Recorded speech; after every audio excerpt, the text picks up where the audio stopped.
This is a Voyescape podcast. You can find all of our travel podcasts from around the world at voyescape.com.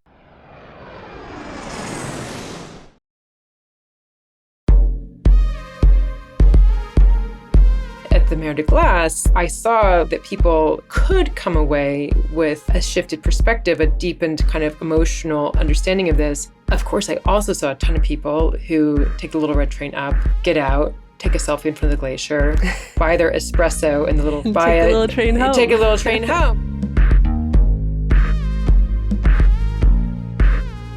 In the last few decades, a new tourism trend has emerged. Tourists are going out of their way to see places before they disappear. People are voyaging down to Antarctica to see it before it melts, and flying to Australia to snorkel the Great Barrier Reef before it's gone. And here in Canada, people travel to the Athabasca Glacier to see it before it completely melts. This is what has been deemed last chance tourism. It's the growing trend of rushing to visit places that are disappearing due to climate change, environmental destruction, and other factors. But what does that really mean for the places themselves, for the tourism industry that is built around these places, and for the travelers who seek to see these places before they're gone?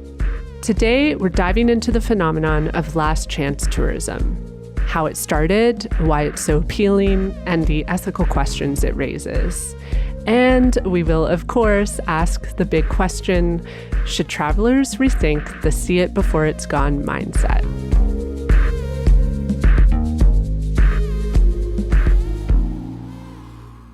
This is Curious Tourism, the podcast focused on making travel better for people and for the planet.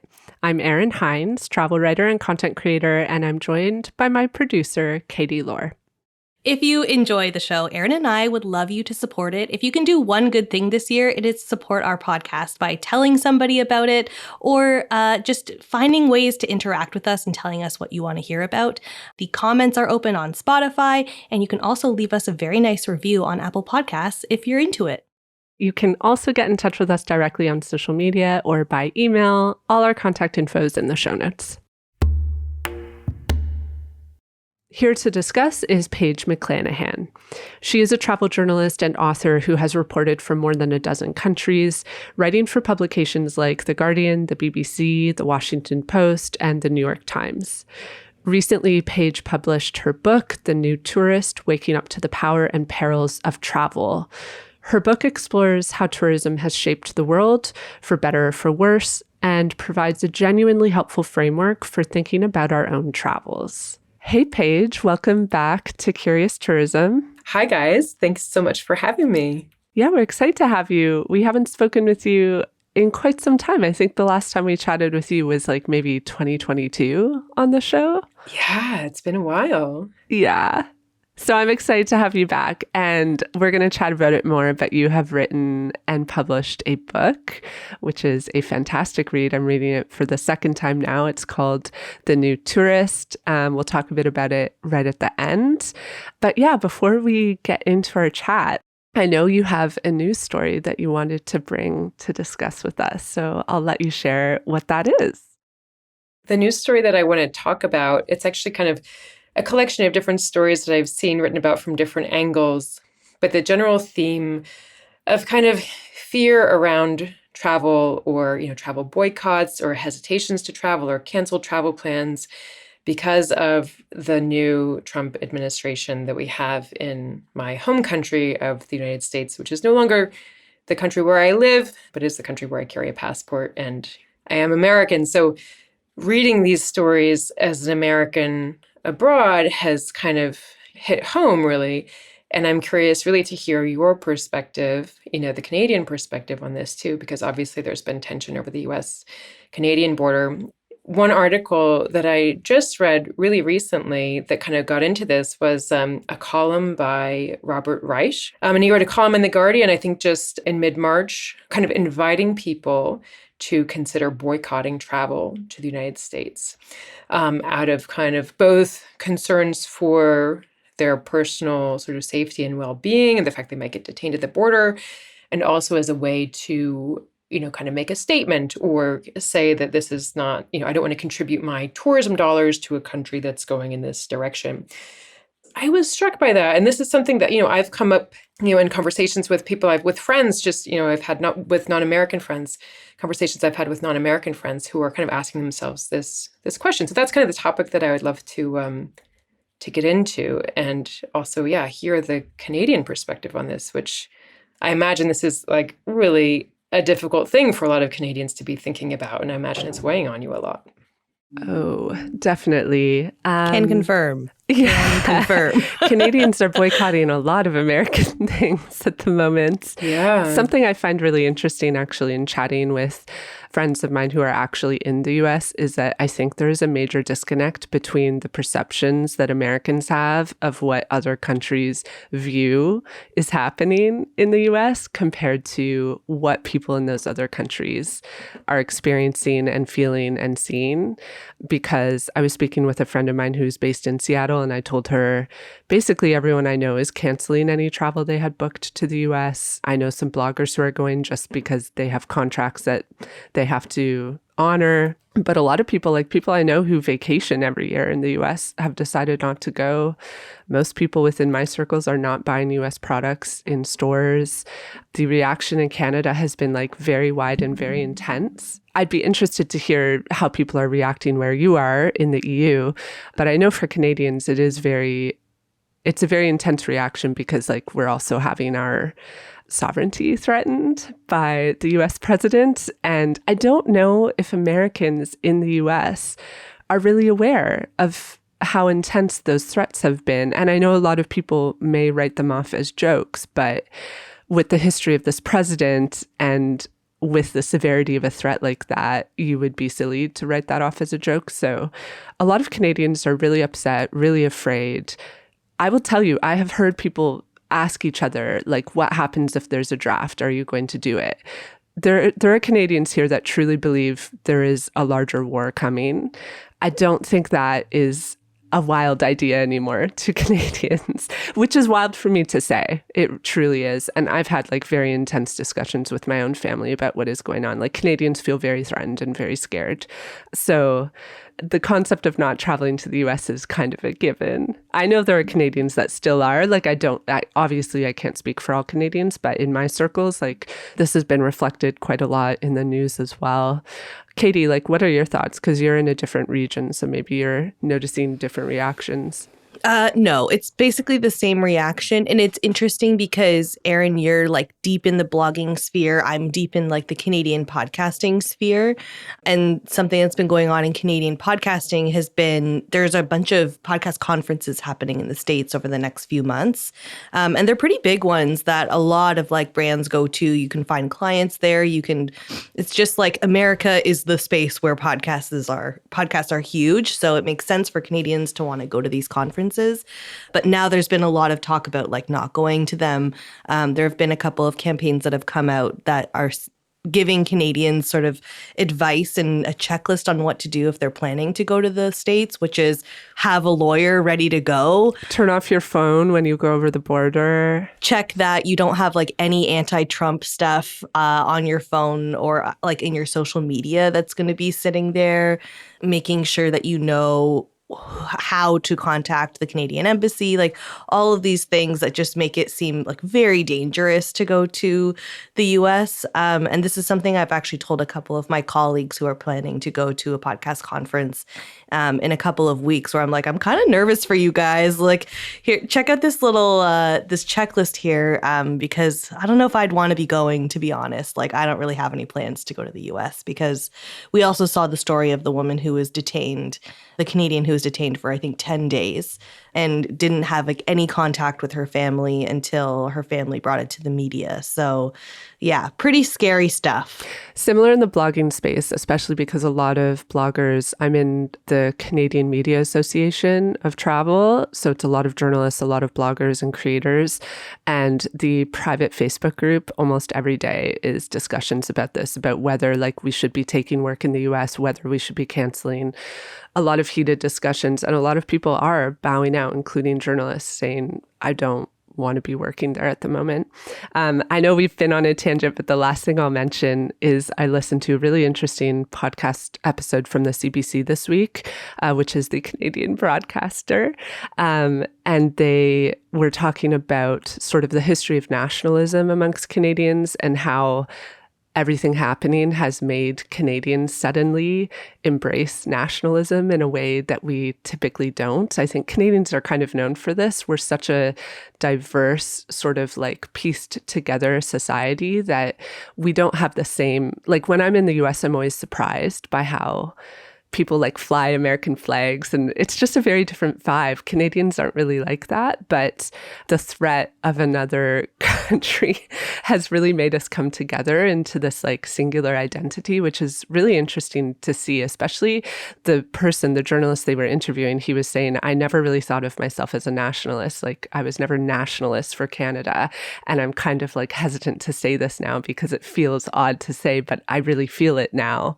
I think that's a pretty universal experience. For Katie and I, for sure, I think like we're very critical of things that happen here in Canada. And so, yeah, it's a strange time for us. Anyways, that's been quite a tangent. I'm curious to hear, Paige, your experience, especially as American living abroad. Yeah, I mean, I feel like I'm in a really lucky position in a lot of ways. But just looking at this from a European perspective, I mean, I think a lot of Europeans are feeling the same kinds of fear and threats that Canadians are experiencing. But of course, because there's an ocean separating the continents, it's probably not as immediate.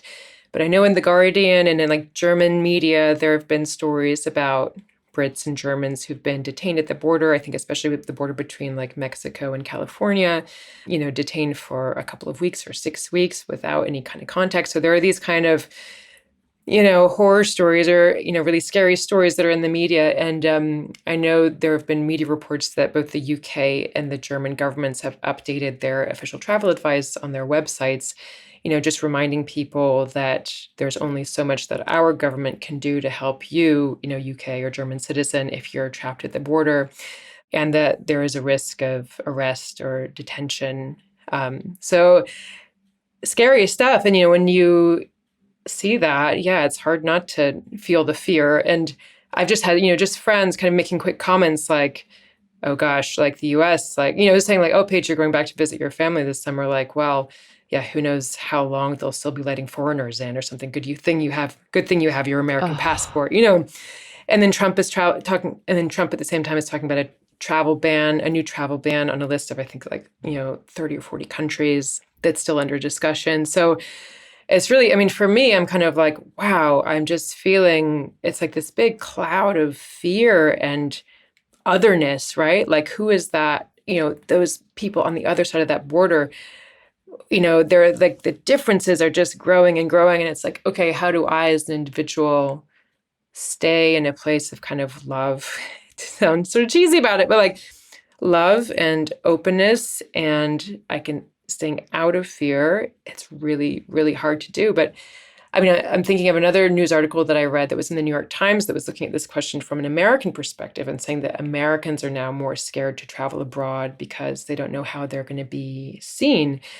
And maybe if there are Americans listening, imagine there are Americans listening, maybe I would just speak to my fellow Americans and say, I really encourage you to travel outside of the United States, because understandably, people who don't have an American passport are going to be scared to come to our country because they might get jailed.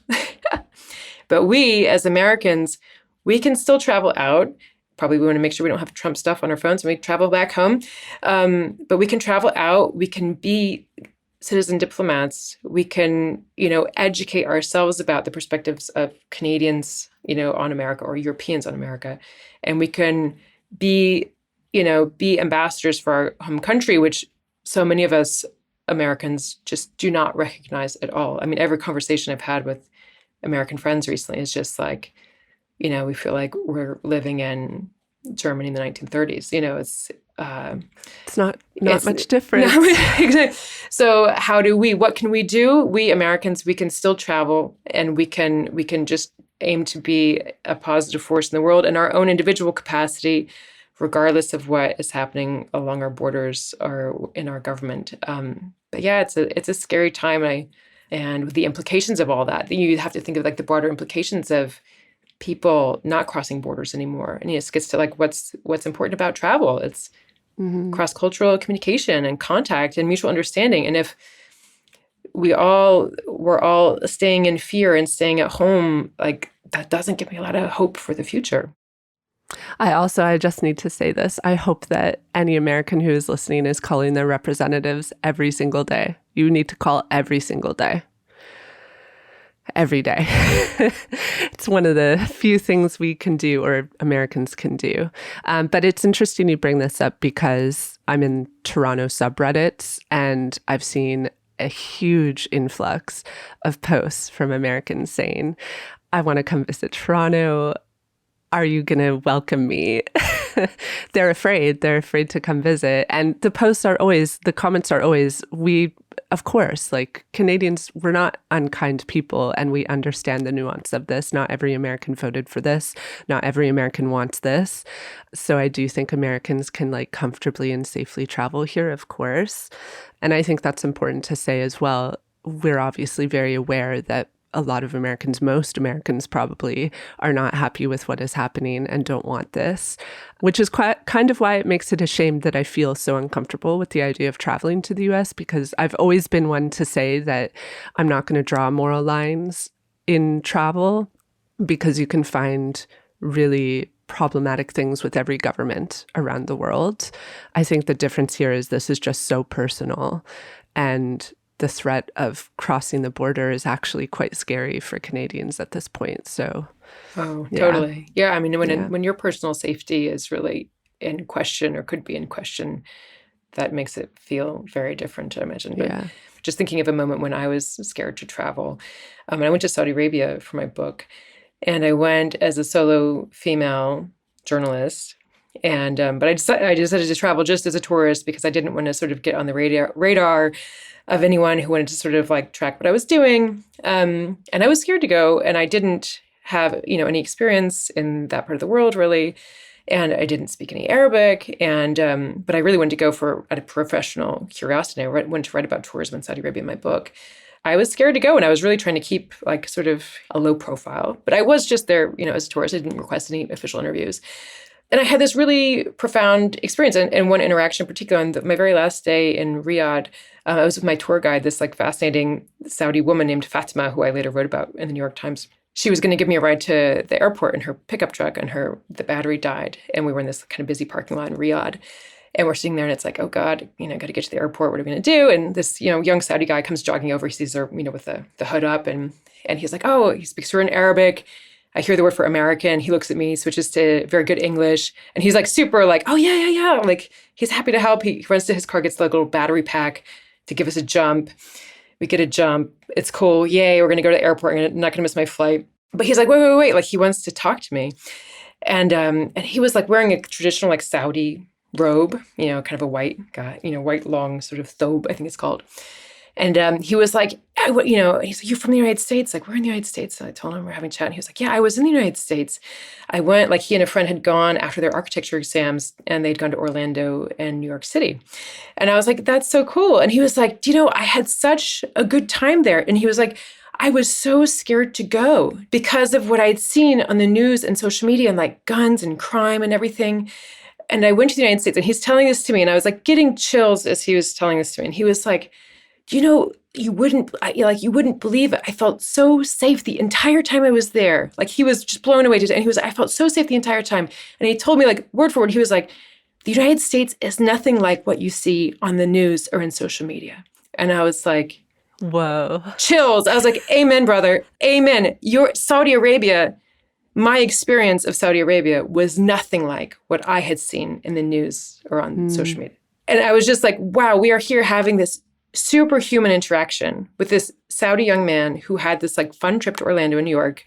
And me, like at the time, 41-year-old sort of solo white female traveling in Saudi Arabia. And we just had this moment of connection. And he was so genuinely just like joyful sharing this with me.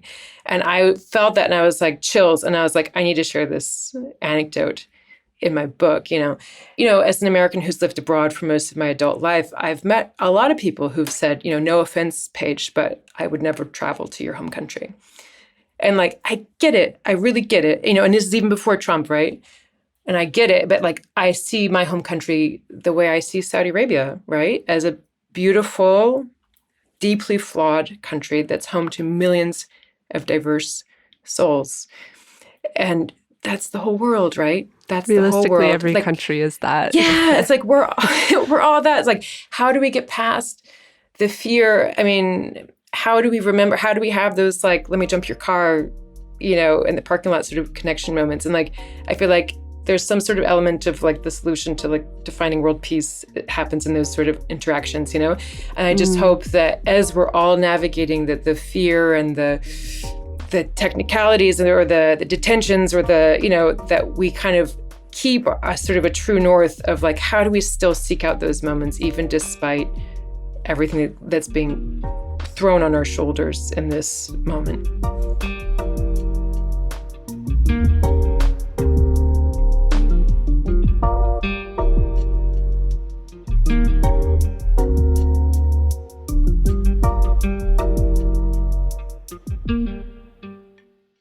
I'm really excited to chat with you about last chance tourism. There is a chapter in your book about this. It's a theme that comes up a lot in the travel space lately, I'm finding. I wanted to ask very simply, what in your mind is last chance tourism? And if you can share some context around when, why, and how it became a phenomenon. Yeah, so it's a little bit morbid, but last chance tourism is this idea that there are some places that are threatened with extinction, sort of, natural sites, cultural heritage sites that are actually on the decline, and we know they're going away. And the fact that these places are disappearing is increasing their attraction as tourist destinations. So this idea that the fact that the place is going away means, okay, quick, let me go see it quick before it's gone. And so visitor numbers are rising because the place is threatened. And we started, there's another term for it called doom tourism, which, I think it kind of has a roughly equivalent meaning. And academics have been studying this. And I think in the academic world, last chance tourism is the phrase that's kind of more common. And you really start to see it emerging around, the year 2000, 2000 to 2010. And the term can be used outside of the context of climate change, but really climate change is, I think, where we're seeing this term used most often with respect to tourist destinations like glaciers or, certain Arctic or Antarctic landscapes. And the fact that with temperatures rising and the climate changing, of course, the big story is really a lot of glaciers are disappearing. And in my book, in the section on last chance tourism, I focused on glacier tourism because this is something that I had personal experience with. And at the time that I was writing the book, I lived within a sort of hour and 15-minute drive of a really very well-known and well-visited glacier in the French Alps. So I used this as an opportunity to dive into glacier tourism, last chance tourism in that area in particular, and look at some of the ethical questions, the practical questions, and just try to, in the book, I try to give people a sort of a framework for thinking about it a little bit. Mm-hmm. So it seems like to me, and from what you've said, that there is a sort of correlation between climate anxiety growing and doom tourism growing. I like to call it doom tourism. I don't know. I feel like it captures the darkness of it, which we're going to talk about. But yeah, I wanted to talk a bit about Mer de Glace, which is the glacier that you lived nearby. Yeah, so Mer de Glace translates to Sea of Ice, and it is a massive valley glacier that is in the French Alps. Could you share with us a bit of the history of Mer de Glace and how it became a tourist attraction, and maybe a bit about the impact that tourism has had on the glacier? I love geeking out about glacier tourism in the Alps. So, wow, I'm excited to answer this question. Yeah, the Mer de Glace is this beautiful glacier that kind of descends from the slopes of Mont Blanc, kind of right there near the French-Italian border, where kind of France, Italy, and Switzerland all come together. But the Mer de Glace is a glacier in France that comes down from Mont Blanc towards Chamonix, which, this kind of mountain resort town, which lies in the shadow of Mont Blanc. it has been attracting tourists for a really long time. A couple of British adventurers spotted it, kind of came to Chamonix and climbed up and saw it. I think it was in 1741. And then they went back to England and wrote about it. And this is what is often described as the beginning of kind of, the glacier's fame outside of this corner of France. And in the 19th century, really started to see a lot of tourists from around Europe coming to visit the glacier. And at the time, you could sort of hike up or take a mule ride up this sort of track to see to get to the viewpoint looking over the glacier. Mary Shelley famously visited, I think it was in 1816, and set the climactic scene of Frankenstein on the sort of glacier surface. And Mark Twain later visited and wrote about it in his sort of travelogues, which sold very well in the United States at the time.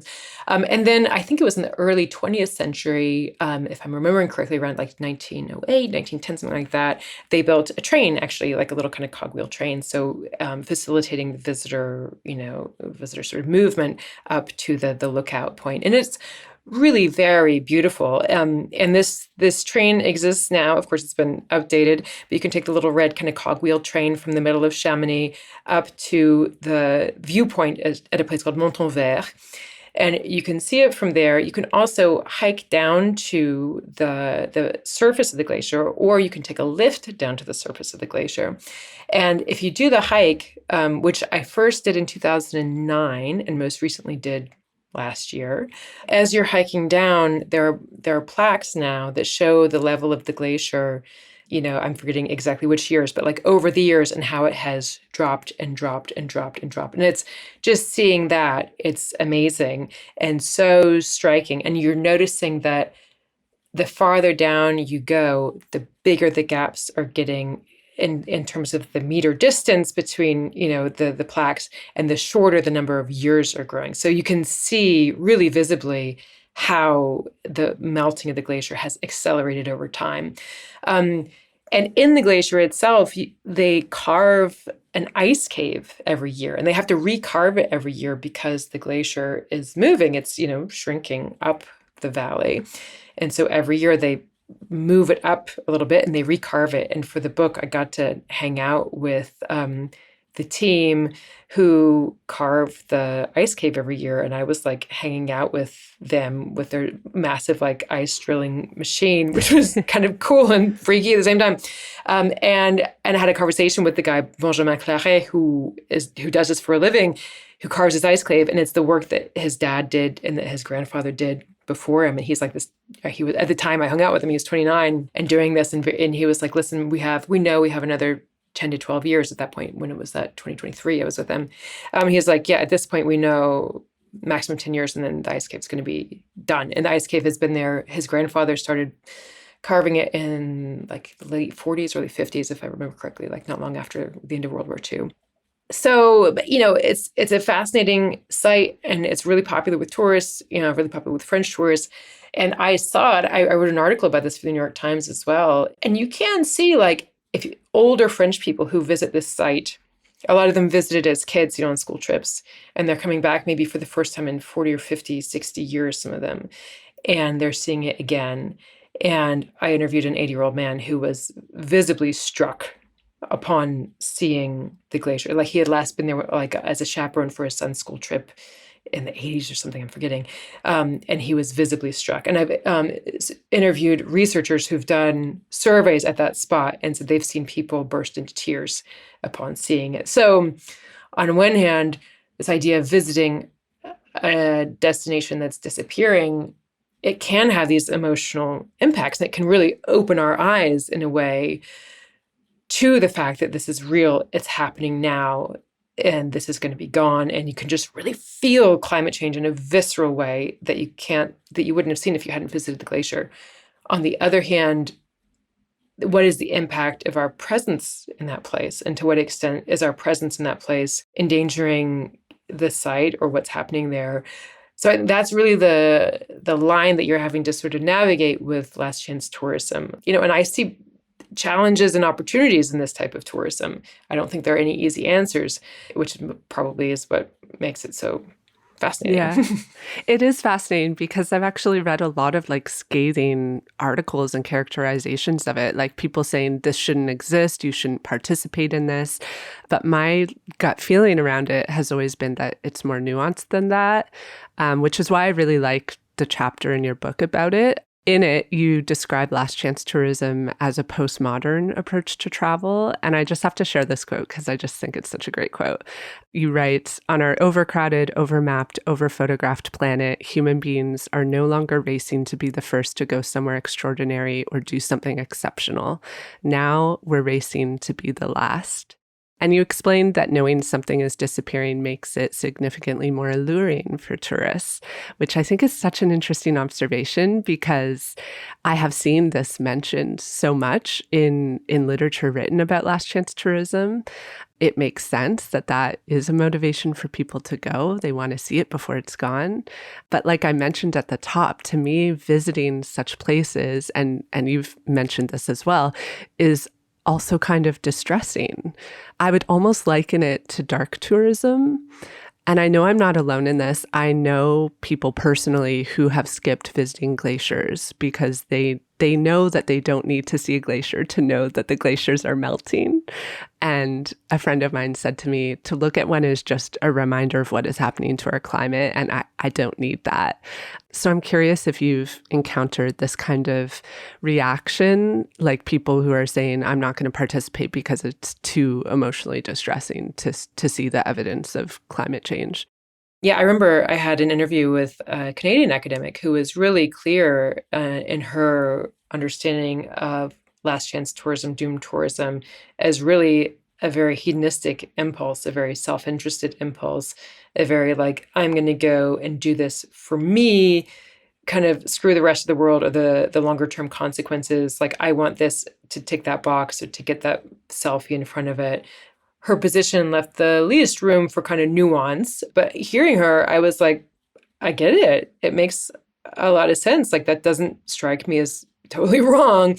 My own experiences at the Mer de Glace, like, I saw like that people could come away with a shifted perspective, a deepened kind of emotional understanding of this. Of course, I also saw a ton of people who take the little red train up, get out, take a selfie in front of the glacier, get back in the little, buy their espresso in the little thing, take a little train home. Take a little train home. And that's probably like what percentage of people have that experience? Let's be honest, 99%, right? I mean, okay, maybe 90% if you take the time to walk down, it's hard not to be struck by that. For somebody who's like trying to navigate this question at an individual level, I would say really question your own motivations and be really honest with yourself. Is this something that you want to do because you think it's going to be cool and you really want to get that photo, or it just feels like something you need to do before you die because everybody talks about this place and you really want to see it? Okay, that's allowed, right? But just be aware of that and reflect on that.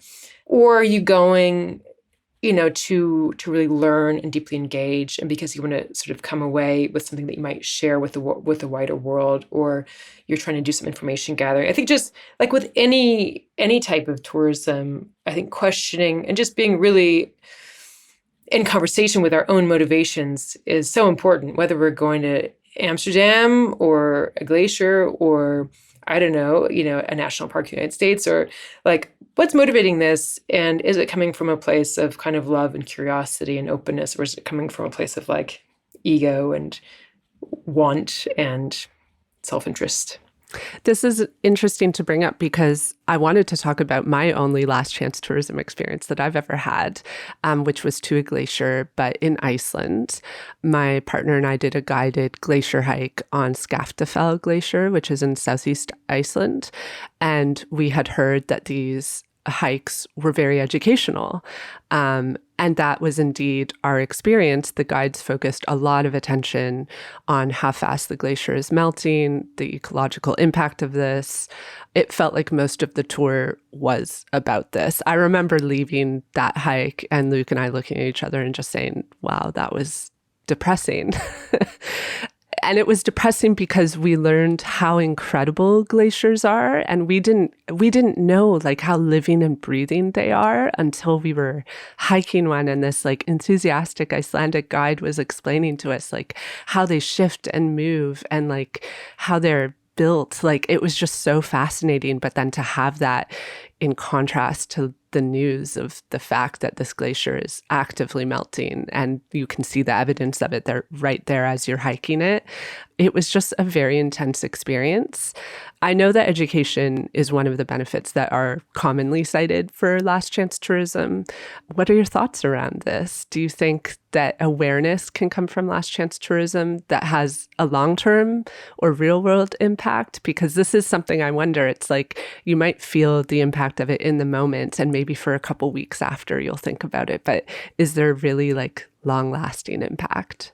I think the point about education is a really important one. And this is what the researchers who've been looking at last chance tourism have focused on as well. They've looked at like what factors can encourage somebody to have a more profound or transformative experience at a site. And, number one is like the level of emotional reaction that they have, the emotional connection they feel, or the, emotional impact of the experience. And secondly, is the amount of education that they're offered. So if somebody has a really profound emotional experience and there's a lot of education there that's there to support them and help them, like inform them about personal decisions that they have made or can make that have an impact on this thing that they're seeing that they're having an emotional reaction to, that is a really rich combination for actually leading to some sort of, real change in that person's perspective on the world. At the Mer de Glace, to their credit, they are, in addition to building this new lift, which is taking people down and up, because a lot of skiers ski down the glacier and then they'll use the lift to get back up, to get back home at the end of the day. They're also building a new information center, which at the time that I was last there hadn't opened yet. I think that's due to open this year. I'd have to double check on that. But they are leaning into the let's use this as an opportunity to really educate people. At the same time, there are other people in the Chamonix Valley who are, it's scientists who are working on creating new kind of tourism experiences that are also happening in the same kind of Mont Blanc, massif in the same area. But, they're doing sort of pilot projects on, okay, what if we invited tourists to come on a hike led by a nature guide, and we're actually going to be using the tourists, hikers as, they're going to be contributing to our efforts to count frogs or to count wildflowers or to really actually do some on the ground kind of ecological monitoring that would actually be helpful, that would support the projects that we're working on. And this is a way to go have a beautiful hike in nature, learn about the landscape from a qualified, somebody who's really qualified to speak about this. And you have a chance to, in your own small way, contribute to some science that's actually interested in the conservation of this beautiful landscape. And yeah, you might kind of see the glacier in the distance as you're going on the hike, but that's not kind of the point. The point is getting into nature, learning about nature, doing something in whatever, in your own small way to contribute to nature. So I think that kind of tourism really excites me. And that's something that I think of as like really a nice way forward. And more involved. It reminds me, you've probably seen this on Instagram and TikTok, that meme where it's like, okay, let's go. Because you look at something and then it's like, okay, I looked at it. Now I'm going to walk away. And what I hear described about Mer de Glace is kind of like that. You just go to a viewing platform, you look at it, and that's it. Whereas our experience in Iceland, we did the glacier hike specifically because it was a more involved experience and we wanted to have that more in-depth interaction.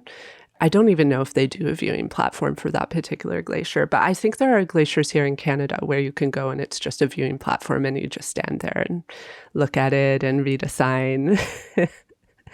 I love this idea that you're describing of a more involved experience for sure. Yeah, and just thinking about Iceland, I also was in Iceland for my book, the second chapter where I write about social media, among other things. I write about my visit to what I call the Justin Bieber Canyon, which is this canyon sort of on the south coast of Iceland that was, made famous by a Justin Bieber music video. And then, visitor numbers just like skyrocketed. And so I spent some time there and I hung out with this ranger lady, who works for, Iceland Environment Agency, who was on staff there, and talking to her about it and her perspective. And she was like, and they had to, close the canyon for a while so they could build infrastructure so that the visitors weren't trampling everything. There's that whole sort of story. And I was like, how does it feel? Like, what, you're here every day, you see people coming and going. Like, what do you want people to get out of this experience? Or what does it feel like seeing all these people coming and going? And she was like, well, first of all, there aren't as many selfie sticks as there used to be. I was like, okay. But she was like, but so many people come and they get the picture and they get back in their car and they keep driving around, keep driving along the coast. And she was like, I wish people would come and not just get a photo of the landscape, but learn about nature and take the time to understand and not just come for the photo, but come for a deeper experience and a learning experience with nature. And she wasn't like, people stop coming. She was like, come and have a richer experience. So we have to talk about Antarctica because it's something I've been reading a lot about lately. And I'll be honest, it's a place that I always assumed I would go to. Basically, my whole life, I've been like, one day I will go to Antarctica. But in the last, I would say 2 years, I've been rethinking that. And a lot of it is because I've been thinking about my intention in going there, the impact that it would have to travel there. So for some context, tourism to Antarctica has grown significantly over the last 2 decades. In the 1990s, there were about 5,000 tourists visiting per year. But in 2023, there were over 100,000. Travel to Antarctica is very carbon intensive, so much so that according to a study published by Nature Communications in 2022, researchers calculated that every visitor to Antarctica between the years of 2016 and 2020 melted the equivalent of 83 tons of snow. Wow. Yeah, it's quite shocking. So there are arguments, and I will say I have posted a little bit about this on Threads, and the reactions are quite interesting. I find it to be people are very defensive about travel to Antarctica. And the most common argument I've seen is that it's more responsible, like there are ways to do it that's more responsible. So people quote going on a smaller ship or on a research vessel. And a lot of people report, I've seen this on Threads, but also in articles that I've read, like we've discussed, that the trip changes their outlook on the planet and on the climate crisis, which is arguably a good thing. I guess my question is, do we need to travel to the literal end of Earth to understand that the climate crisis is real? And I think Antarctica is a really interesting example of last chance tourism because it's a bit different to me than other forms of last chance tourism because it is so logistical to visit.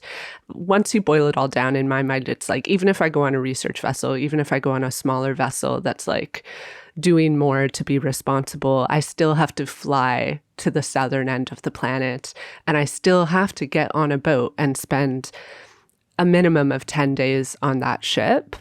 So I think it's very hard to package it up in a way that's like less negatively impactful, whereas visiting a glacier is much more accessible. It takes a lot less resources to get there and look at that glacier. So anyways, I thought this would be an interesting example of last chance tourism to segue into talking about the negatives of last chance tourism in terms of the climate. Does it really have an impact on the places that we visit? Like, is Mer de Glace really going to melt faster because of incoming tourists? Do we know this? Is this something that's being studied? So yeah, I'm curious your thoughts on all that. Yeah, I mean, for me, Antarctica, the stakes, I mean, this is sort of the same sort of issues that we were talking about with the Mer de Glace or other glacier tourism, but it's just like turn the volume up to, to the max on the stakes. It's one thing if like me visiting the Mer de Glace when I live like an hour drive away, that's one thing versus me. Like if I want to see, a glacier in the Canadian Rockies or something, like relative impact. But yeah, if we're going all the way to Antarctica, I mean, another issue just to kind of that comes up in Antarctica, I haven't been personally to Antarctica, but I wrote a story about Antarctic tourism for the New York Times back in 2020. It was just in February 2020, just as the pandemic was kind of like, ramping up. And it was looking at both the environmental impact of tourism there and also the safety impact of like having so many human beings on so many ships in a place where the seas are really rough. Regulation is really kind of a bit scattershot. If a ship gets into trouble, there's not, that it's not that easy to come out and save you. So it was just looking at a lot of both of the practical implications of actually human beings who decide they want to be tourists in this incredibly remote, incredibly extreme in all sorts of ways part of the world. Like, what pressure are you putting on the relatively feeble infrastructure around you because you want to go to this place? And sort of the bigger sort of knock-on implications of wanting as a tourist to go to such a remote and frankly, dangerous, extreme part of the world. I mean, that's another side of last chance tourism that kind of enters into the equation when you're talking about such an extreme part of the planet.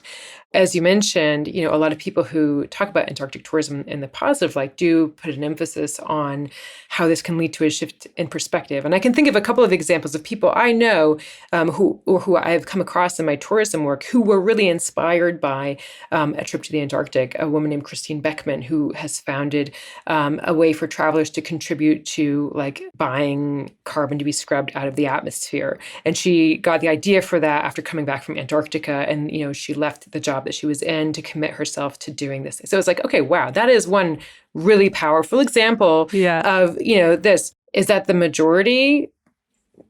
Probably not, right? Yeah, with Antarctic tourism, we just need to, ask those questions even more carefully or even more critically, because the impacts are that much higher, the stakes are that much higher, that the outcome of that trip needs to be that much higher as well to sort of, maybe, I'm saying justify in kind of air quotes, but to balance out maybe the impact that we're having. So I think, for me personally, I've never been to the Antarctic.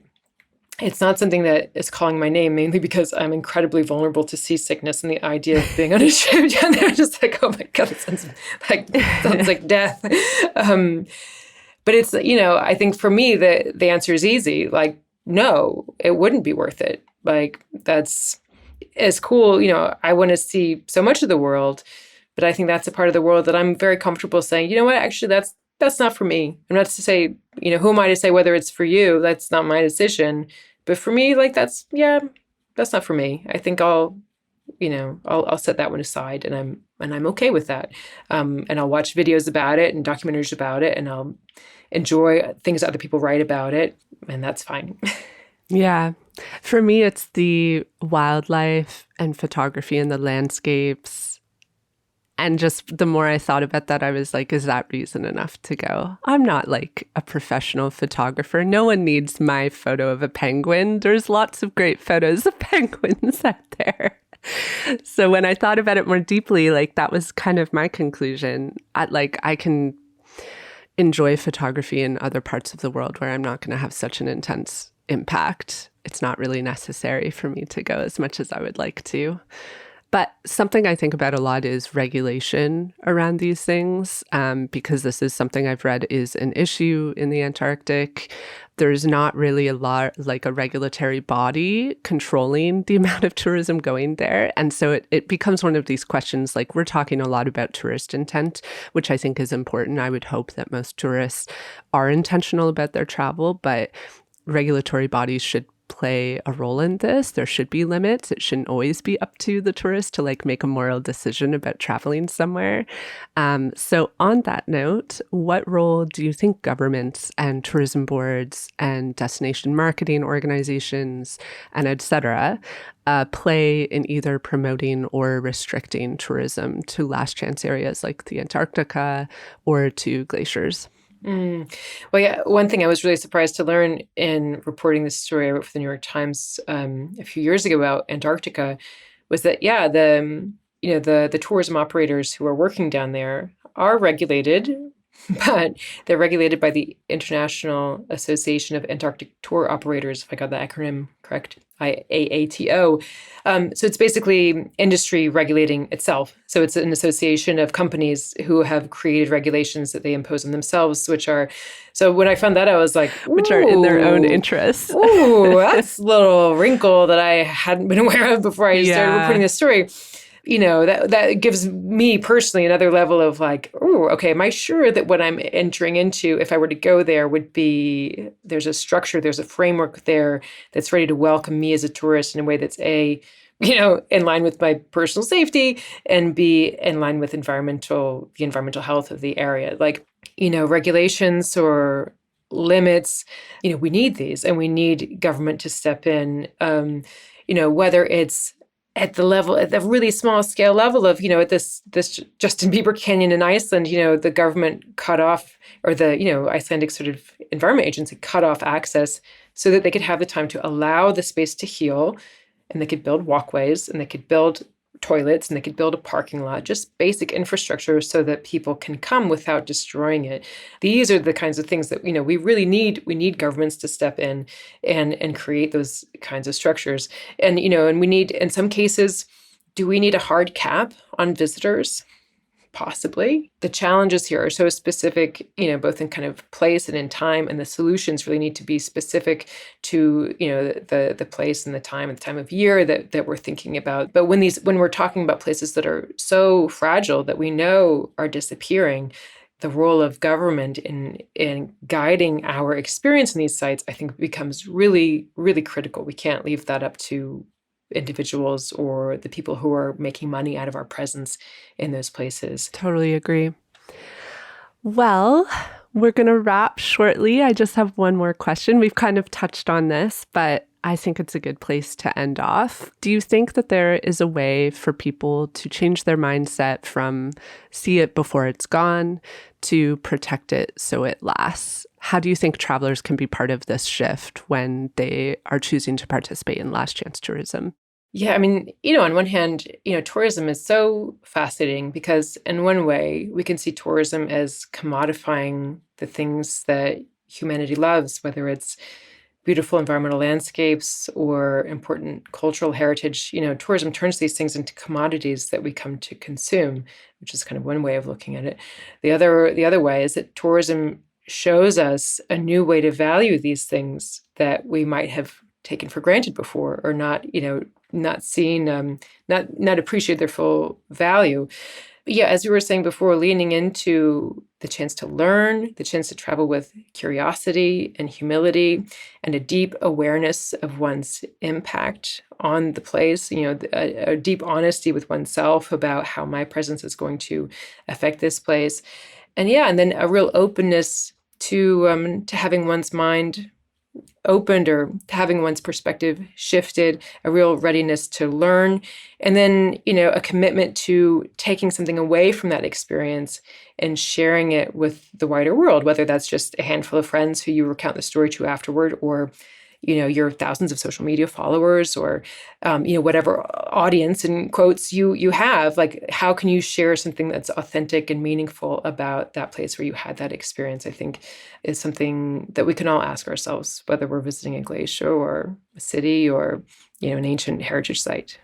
Mm-hmm. That's such a great point. I actually, when I read your chapter on Mer de Glace for the first time, I wanted to visually see it, because I've not been. So I went to TikTok, of course, and looked up the glacier. And most of the content I saw didn't talk about the fact that it is melting. And I thought that was so interesting. I was like, it is kind of a reflection of, it could be one form of a reflection of what people took away from the experience. And it actually kind of saddened me, to be honest, because I thought, this is kind of what I would think is the major takeaway from this experience. So that's just an interesting anecdote. Yeah, well, let's hope that this information center that they're building is really going to put that front and center in visitors' experience there, that they'll come away with, like, whether it's like they have a big countdown clock, or I don't know what it is, like, this is going away. And it's marching up, up, up, up. Even, between my first visit in 2009 and my most recent visit in 2024, it's, it's remarkable, the difference that I've seen personally. So, that's definitely a big part of the story of the Mer de Glace. But yeah. Okay, before we let you go, I wanted to ask you to share a bit about The New Tourist, which is your book. And where can people find it? What is it about? Just give us a little background about it. Oh, thanks, Erin. So it's called The New Tourist, Waking Up to the Power and Perils of Travel. It was published last June, and it's coming out in paperback in May 13th. I think it's coming out in paperback. And it's kind of, it's all about these sort of topics that we've been talking about over the past hour, including, the topic of sort of fear and borders and social media and tourism, last chance tourism. I get into sort of the history of the modern travel guidebook, telling the story of the rise of Lonely Planet in the 70s and 80s and how that kind of changed the way so many of us see the world and how it actually impacted the world in very unexpected, in some cases, ways. I used the book as a chance to go deeper into a lot of the questions that I was already exploring in my travel journalism, and to really kind of paint some human, to paint some pictures of some of the really fascinating human beings who I was lucky enough to meet in my travels and my reporting. I report also about Amsterdam. I report about Barcelona, about Hawaii, which has been home to my sister for the last 20 years. So I really think of it, or my goal was to write a book that's fun and engaging and really inviting people to ask themselves the same kind of questions that I'm trying to ask myself. Why am I traveling? What impact am I having? How can I make better, smarter decisions? So I invite people to check it out and find me on social media. You can find me at, Paige McClanahan on Instagram, and let me know what you think about it, because I'm always eager to hear people's reactions. Read the book. It's so good.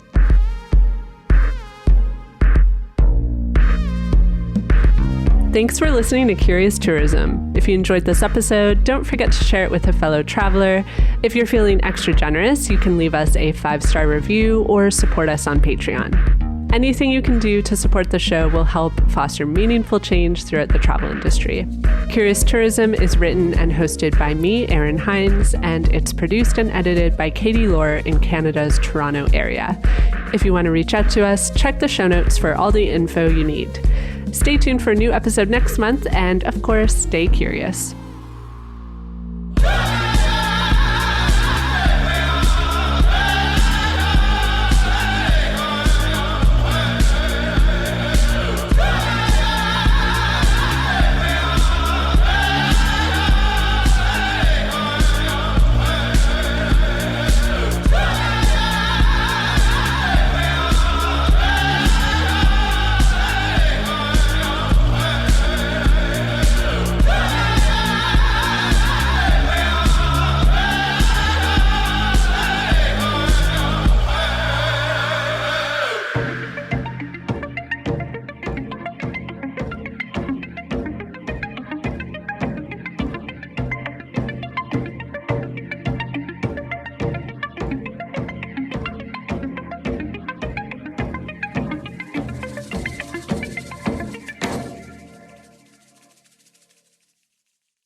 If you love hearing interesting travel stories, you've got to listen to Travel Tales with Mike Siegel. Hosted by Mike, a stand-up comedian and TV host on TBS and HGTV, it's full of funny, inspiring tales from around the globe. You can find it on the Voyescape network at voyescape.com.